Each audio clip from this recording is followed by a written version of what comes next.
Mirëmëngjesi të nderuar teleshikues të Drita Televizion, do të jemi së bashku në emisionin What Happened Today, çfarë ka ndodhur sot. Data sot shënon 3 korrik dhe ne kemi përgatitur disa informacione në lidhje me ngjarjet më të rëndësishme që kanë ndodhur në këtë datë, ku ju ftoj që t'i ndiqni.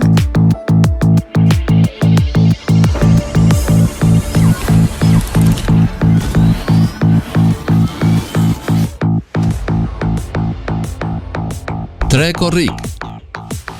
Ngjarje 2005. Zgjedhjet parlamentare në Shqipëri. 2010. Kongo, mbi 270 viktima nga eksplodimi i cisternës. 2010. Është të formuar Këshilli Kombëtar Shqiptar në luginën e Preshevës. Lindje 1962. Lindi Tom Cruise, aktor amerikan. 1968. Lindi Ramush Haradinaj, politikan kosovar. 1968. Lindi Ulix Fermiu, aktor me preardhje shqiptare. Vdekje 1935. Vdiq Andrej Citroën, inxhinier francez me preardhje holandeze. 1945. Vdiq Sotir Kolea, publicist, folklorist, leksikograf shqiptar. 1971. Vdiq Jim Morrison, këngëtar amerikan.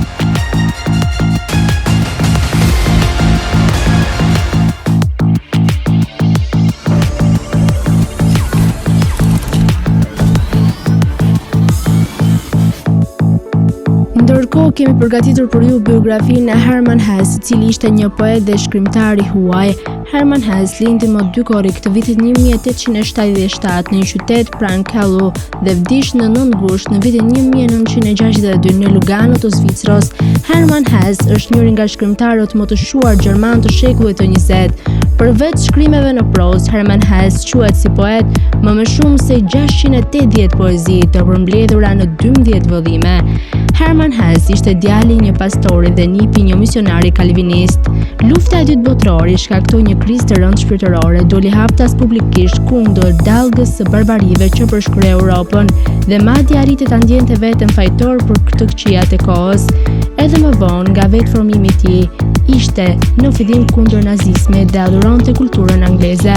Herman Hesse është poet, prozator me prodhimtari me vlera artistike të larta dhe sasi të jashtëzakonshme. Librat e tij me romane, poezi, shkrime, kritike poetike, kulturore dhe letrare, misteriosisht arrin në 80 milion ekzemplar në të gjithë botën, duke bërë atë njërin nga shkrimtarët europian më të lexuar të shekullit të 20. Në vitin 1921 ai u bë qytetar zvicerian dhe në vitin 1946 ai mori çmimin Nobel në letërsi. Stili i tij mbeti të rënduar dhe pa një ndërvjellësi letrare. Veprat, disa nga romanet e tij janë Peter Kamenzind në vitin 1904, Untremrad në vitin 1906, Gertrud në vitin 1910, në vitin 1912 dhe në vitin 1913 ai shkroi Rob Holt. Në vitin 1915 shkroi veprën Lap, në vitin 1919 Damian, në vitin 1922 Siddhartha dhe mjaft romane të tjera. Gjithashtu ai quhet dhe për tregimet e tij, të cilat i kanë ndarë në 4 vëllime. Vëllimi i parë përfshihet në vitet 1900 deri në vitin 1905, vëllimi i dytë në vitin 1906 deri në vitin 1908, vëllimi i tretë në vitet 1909 deri në vitin 1918 dhe vëllimi i katërt në vitin 1919 deri në vitin 1955. Herman Hesse është një shkrimtar i cili ka një krijimtari mjaft të gjatë dhe konsiderohet si një ndër shkrimtarët më të suksesshëm dhe për vetë faktin që librat e tij janë mjaft të shitur në të gjithë botën. Tani do të kalojmë në rubrikën e shëndetit. Sot kam përzgjedhur për të folur rreth vitaminës A. Çfarë sjell mungesa e saj? Çfarë do të ndodhë me trupin ton nëse kjo vitaminë ka që rëndësishme nuk do të ishte? Disa ushqimet që përmbajnë vitaminën A dhe si ndikon vitamina A në shëndetin ton. Vitamina A ose retinoli është pjesë e vitaminave të tretshme në yndyrë, të cilat shpërndahen në yndyrna.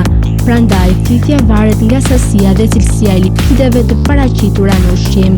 Vitamina A është thelbësore për rritjen dhe zhvillimin normal dhe diferencimin e indeve që përbëjnë organizmin.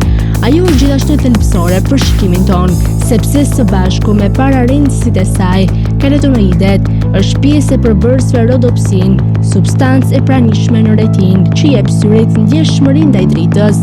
Vitamina A është gjithashtu e domosdoshme për shëndetin e eshtrave dhe dhëmbëve, gjithashtu stimulon reagimin imunitar të trupit. Disa studime pretendojnë se vitamina A gjithashtu ka aftësi antikancerogjene.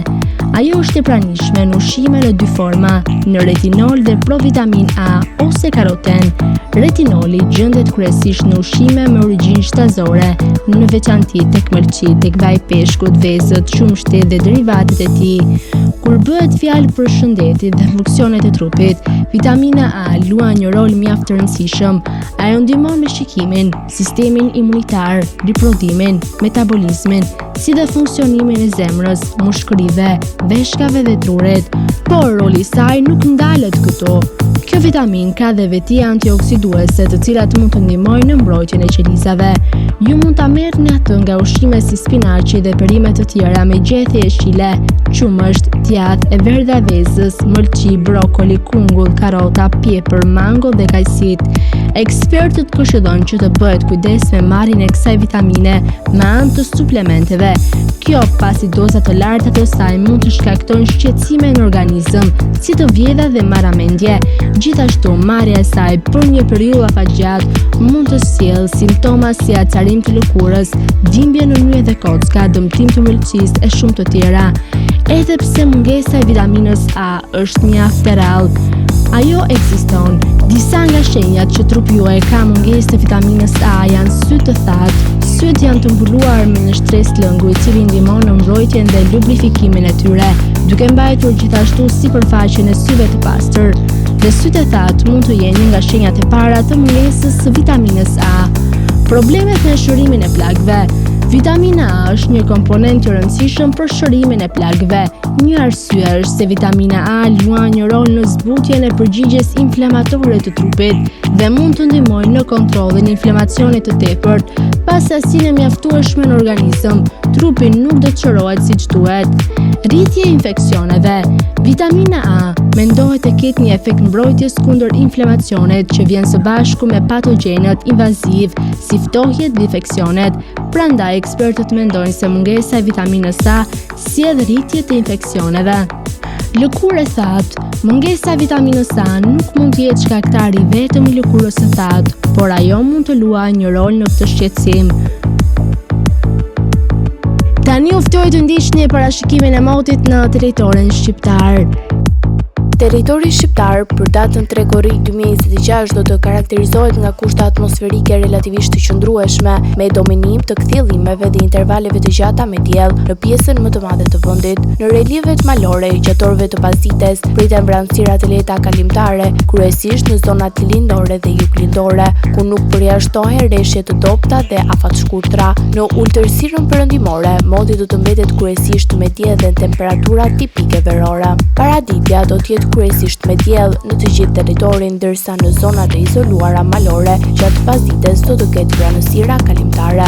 Temperatura minimale pritet të zbresë deri në 15 gradë Celsius, ndërsa ajo maksimale do të arrijë deri në 35 gradë Celsius. Gjatë ditës pritet rreth 9 deri në 11 orë me diell. Era do të fryejë lehtë nga drejtimi verik perëndimor me shpejtësi 2 deri në 5 metra për sekond. Deti do të ketë dallgëzim të ulët rreth 1 deri në 2 ball. Indeksi ultraviolet për Tiranën pritet të jetë i lartë rreth 8. Sipas të dhënave astronomike, lindja e diellit në Tiranë do të jetë rreth orës 5:05 minuta, ndërsa perëndimi rreth orës 20:25 minuta. Temperaturat minimale dhe maksimale për disa qytete kryesore të Shqipërisë do të jenë si më poshtë: Shkodër 20 deri në 35 gradë Celsius,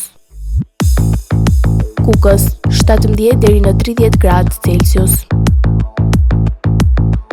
Peshkopi 16 deri në 29 gradë, Tiranë 19 deri në 34 gradë, Durrës 23 deri në 30 gradë, Kavaj 22 deri në 30 gradë,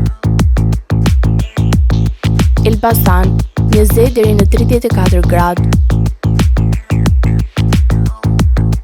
Berat 21 deri në 34 gradë. Korç 15 deri në 28 gradë. Vlorë 23 deri në 31 gradë. Gjirokastër 16 deri në 29 gradë. Sarandë 23 deri në 31 gradë Celsius. Tani ju ftoj të ndiqni parashikimin e motit në territorin e Kosovës.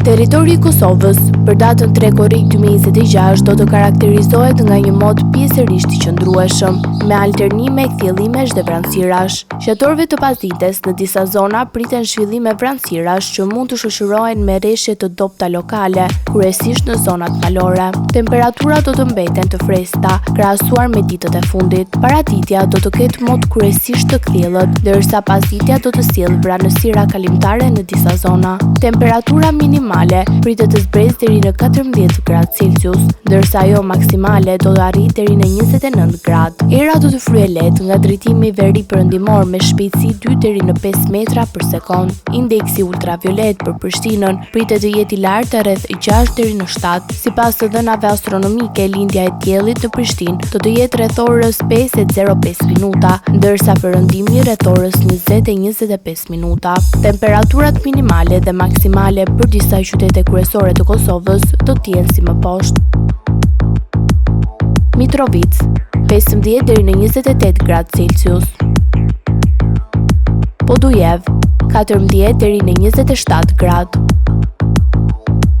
Skënderaj 15 deri në 28 gradë. Pej 15 deri në 28 gradë. Prishtinë 15 deri në 28 gradë. Gjakov 16 deri në 29 gradë. Malishev 16 deri në 29 gradë.